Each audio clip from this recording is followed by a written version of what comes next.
we have an exciting new bag to go over from Chanel. This is the Chanel 25 bag and it's in the small size. This bag is a newer release from Chanel. It was released for 2025, giving it the name Chanel 25.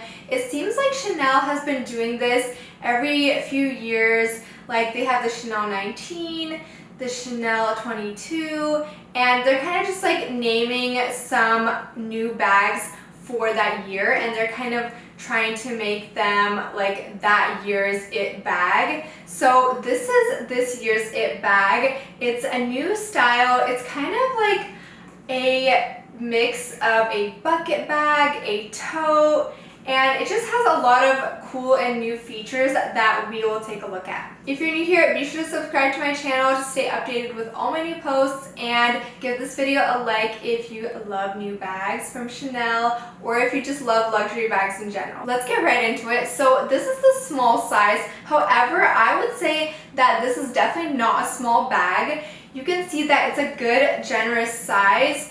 And I would say maybe it's like a small tote. That kind of seems to fit the description better, because when I think of a small bag, I kind of think of more of like the classic small and one that doesn't fit as much. But this one, you will definitely have a generous amount of space for fitting the essentials plus some. So on the front, you have kind of this drawstring CC. It is functional. So it's like a metal one. You kind of just push it and you're able to adjust this metal and leather woven through draw chain. This chain goes all the way throughout the bag and going through to the back as well. And that's pretty much it. This one is in black caviar with brushed kind of aged gold hardware. And then something new to this kind of style is the pockets on the side. These are very flat pockets. They have a magnetic closure, but this pocket seems actually pretty generous in size, and it seems like it would be the perfect size to fit a phone. Let's see if my phone fits. Yes, it does. That actually fits so perfect, just as I expected. However, I feel like maybe the Max Pro iPhone size might not fit. So the regular iPhone fits perfectly into there, just to kind of give you a view of its size for that pocket. And that pocket is on both sides, so you kind of have a symmetrical look to the bag, which I think is nice. And then on the back, you don't really have much besides that little draw chain going throughout here. And then on the bottom, no feet, just a stitched line going across the base. And then let's look at this chain. This chain kind of is a shorter version, so I would say this bag is mainly suited just for use on the shoulder. This is definitely too short to go crossbody, so it's probably just designed to be used on the shoulder. Inside, you can see again the generous amount of space. This is kind of how it is fully extended. So this bag has a slightly different lining than some of the other Chanel bags I've seen. I've usually seen leather or canvas. However, this one's slightly more silky and kind of satiny. So it's softer and smoother to the touch. It just has one big compartment, and then on each side, it has a slip pocket. And then on the back, it has a leather patch pocket here, and it also says made in France or wherever else it can be made. For styling this bag, you pretty much kind of only have a few ways of wearing it. One would be on the shoulder, and then the other way would just be opened like this with the drawstring fully expanded. Or if you tighten it all the way, it gives you a slightly more sleeker look, and you kind of have a more closed, compacted bag, which is actually a really nice way to kind of change it up for a different occasion, or maybe just if you don't want such a big bag. Since this bag is so new, I feel like there's not as many cons that we can see yet. Time will definitely tell. However, I can see that with this kind of design and just like bags that are designed like this in general, the wear points can kind of tend to be the base sagging because it's just not as structured as some bags, and depending on how much stuff you put in, it can definitely bring the weight of the bag down, so that can cause it to kind of droop down here. And then other than that, I mean, it seems like a pretty nice solid design. It's a really nice caviar leather. They are made in other colors and leathers, so you will have options if you're looking to buy one of these bags. The style of this bag definitely tends to seem more casual. I feel like it's kind of larger, and the drawstring aspect is also a little bit more casual, so I think this would be a great daily bag. However, I feel like maybe it's not the best option for like a night out, or if you want something a little bit more formal, then I usually would tend to go for something a little bit more smaller and just something kind of a little bit more neat. I feel like this one is definitely just more casual because of the drawstring aspect. It also kind of has that slouchy and kind of like scrunched look. Even if it's fully expanded, that kind of even gives it a more casual look.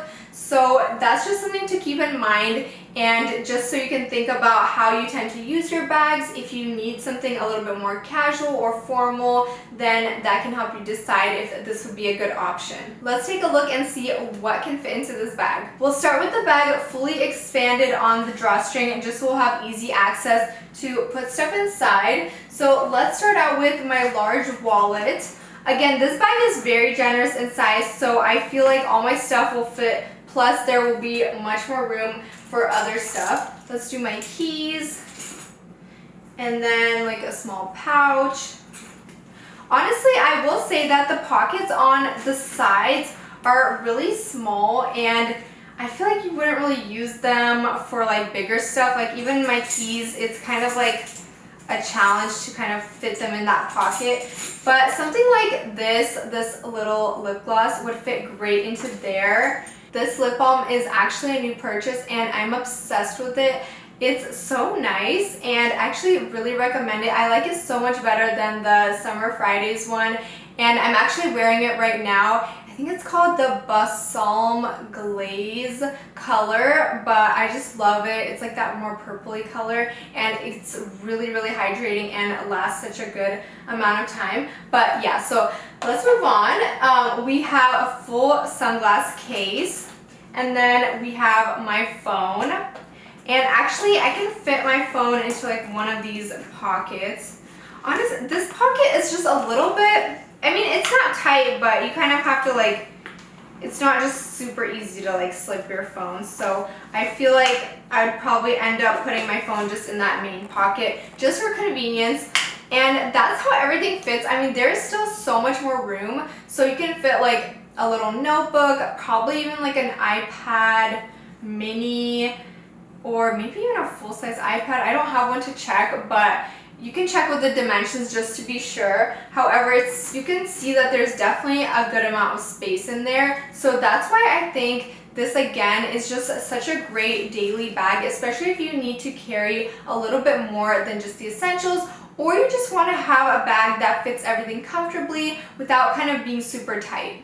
One thing that can kind of be annoying with a bag like this, and just drawstring chain bags in general, is the overall use of this draw chain.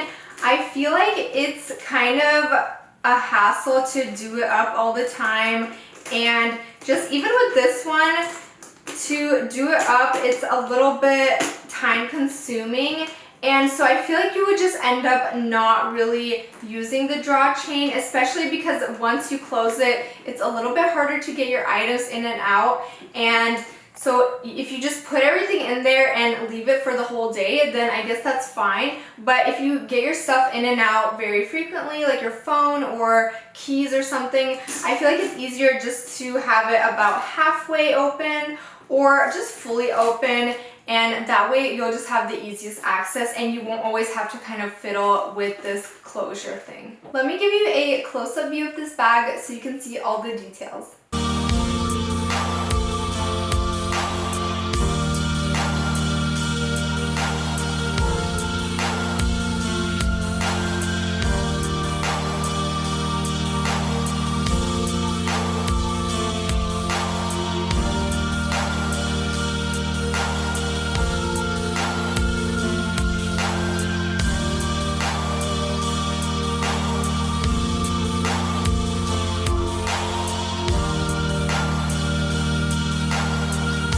Now I'll try this bag on for you so you can see how it looks on the body and just some ideas for styling it.